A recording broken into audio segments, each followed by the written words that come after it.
Hi everyone and welcome to our Tech Training Thursdays. Today we're going to be learning about empowering engagement, unleashing creativity with Nearpod. And for that we have our CIT and teacher from Longoria Elementary, Gloria Tovar. Go ahead, Gloria, take it away. Hi, good afternoon. Today I'm going to be showing you how to be using Nearpod to use it in your classroom as a collaborative board. Hey, my name is Gloria Tovar. I'm a third grade teacher at Longoria Elementary. So these are some points that we're going to be talking about today. I'm going to be showing how to use the whiteboard feature and then the bulk create, which means you create a worksheet for every student. So first of all, we're going to be doing the whiteboard feature. Now for each one of them, there's a different way. So I'm going to show you different ways that you can create it.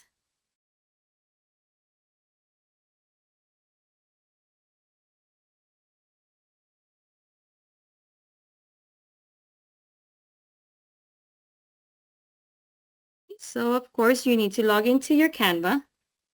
So I'm going to show you the whiteboard effect. So there you have the whiteboard here. So this is one way you can create it through here.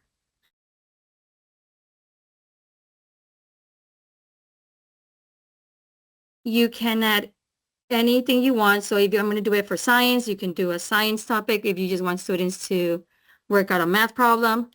So I'm going to show you some that we've done in class.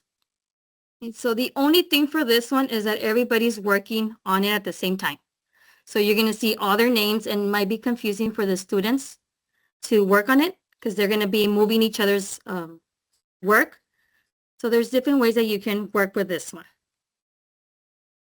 So I'm going to show you the one that we've done in class, which is just a basic. So for example, we have a SIF activity, which is the 4 corners.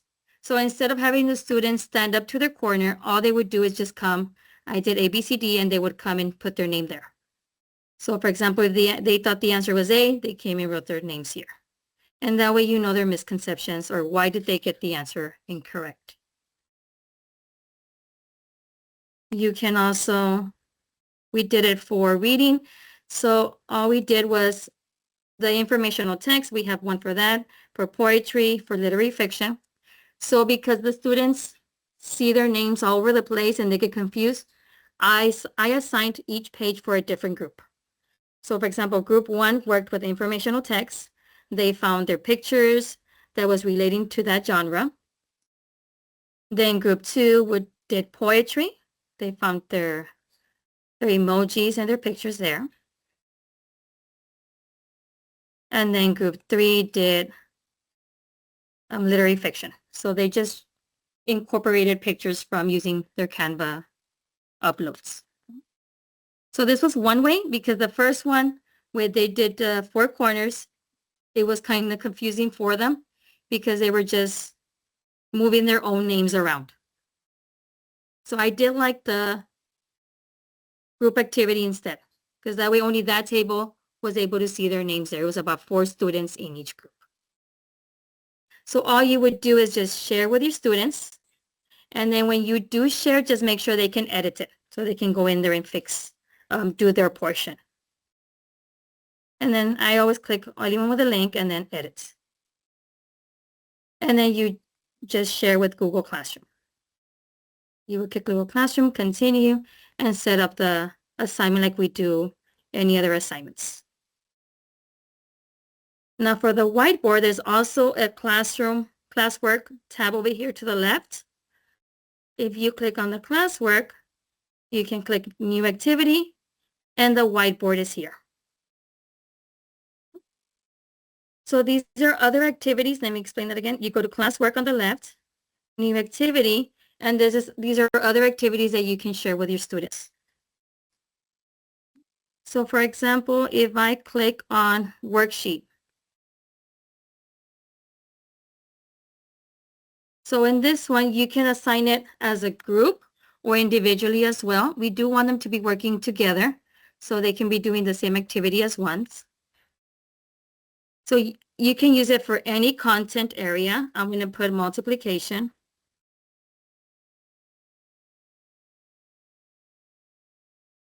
I'm going to click on this one here. Now, you don't have to assign the whole page. They can just do the first one. So it is kind of hard for them to sometimes write with the inserting the text. They can insert the text or they can also draw it. And they can just draw the answers here. They can do it as a group. You can have each group do one column.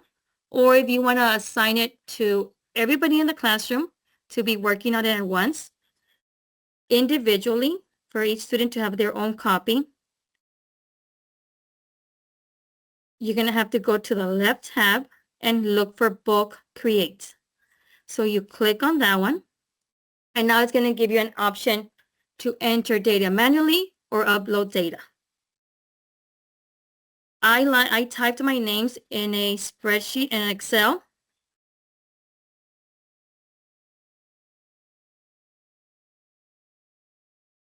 So I do recommend for you to type all of your class, their names there. That way it just makes it easier. You just upload this page.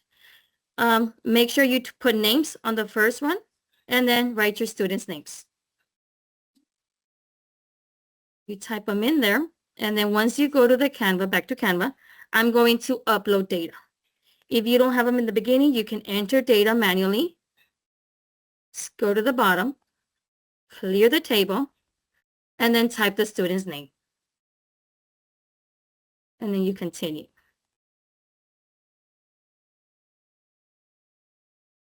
Once you're done typing their names, you're going to click done. You're going to click where it has their name, the three little dots for more, and connect data. You click on connect data, click on the empty, which is the title of this one here where you have your names. And then you click continue. So now, let's say I only want Joe to have it. Well, then I'm just going to click on Joe's name. But if not, you make sure you have all these students' name selected. You're going to generate. So it's going to create a file. And in that file, you're going to have a page for each. So now you can see here that the name Joe is here. My second page, Mike is here. So you would just, so your students just work on your page, look for your name and work on that one. And then you share it the same way. You go to share, Google Classroom. Anyone, they can edit Google Classroom and it'll show up in their assignments. Let me show you how to do it on, if you already have it, your name's already there. So I have my multiplication page. Let me find it. You go to classwork. And you can do that for any activity that you want to share with them. I'm going to do this one here, place value. You scroll down, bulk create. I'm going to click on upload data because I already have it saved on an Excel. You click on it. And then I have all my students' name from row 1 to row 18. And they're going to show up here. Now, for me to link it, you need to do the same thing. You have to connect data. Now, usually they recommend to put it as the name. So I'm just going to make a copy of this one.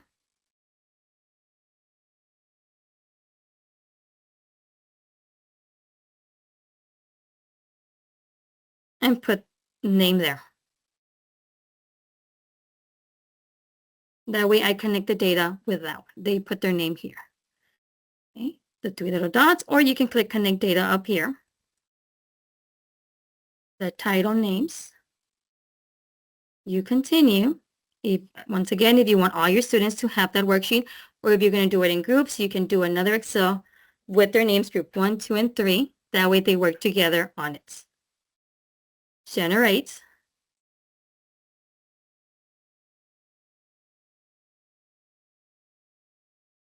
And you see the students' names here. I have Rebecca, I have Talia, Bethany, and so forth. and they can work on it together or individually. So that is the difference between the whiteboard. And with the whiteboard, you're going to see everybody's name in there, which might be confusing. So you can assign each page per group so they can work collaborative, or do the bulk create. And then same thing, you just share it like we always do, Google Classroom, and then assign the assignment. Now it does give you an option whether you want to see that they submit it through there or through Canva. It does give you the option there.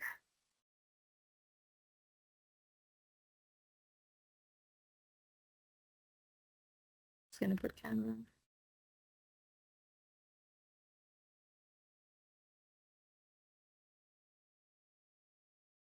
And then it will post to your assignments.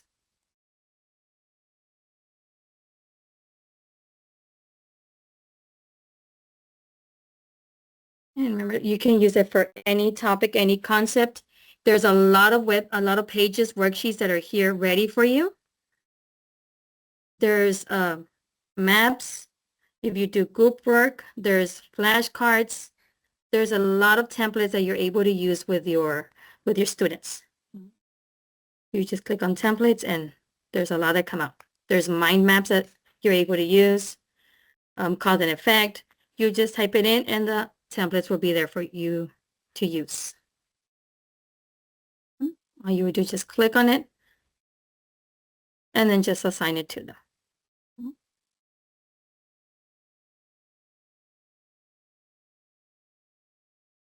I'm not sure if you have any questions at this time. Gloria, you mentioned that you can view it in Google Classroom or in Canva. Yes, but right now when I signed that one, it didn't give me that option. Okay. Because it does give you the option whether when you submit it, how do you want them to submit, whether through Canva or Google Classroom. Thank you.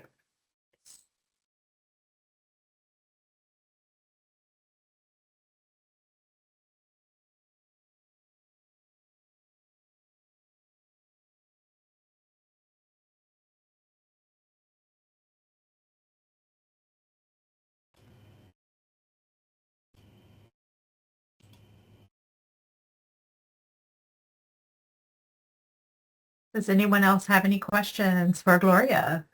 I don't see any questions on the chat. It's pretty cool the way Canva has so much in there. So it's nice to learn a little bit another piece of it. Yes, or when they're doing their, what is it called? I lost the word. When they're doing the 6 weeks. Oh. Yeah, the 6 week presentations, but each subject has one. So they can be doing it through their PowerPoints there through Canva or their presentations because they're doing it together. Nice. That's very nice. Thank you for sharing. Their Ms. PBLs there. Ms. Gonzalez, do you have any questions for Ms. Tovar? No, I don't. I learned a lot today. Cool. Thank you, Drive Gloria. carefully. Yeah, you're welcome. Let me move on then to our door prizes. We'll see which one of you three will be the lucky winner today.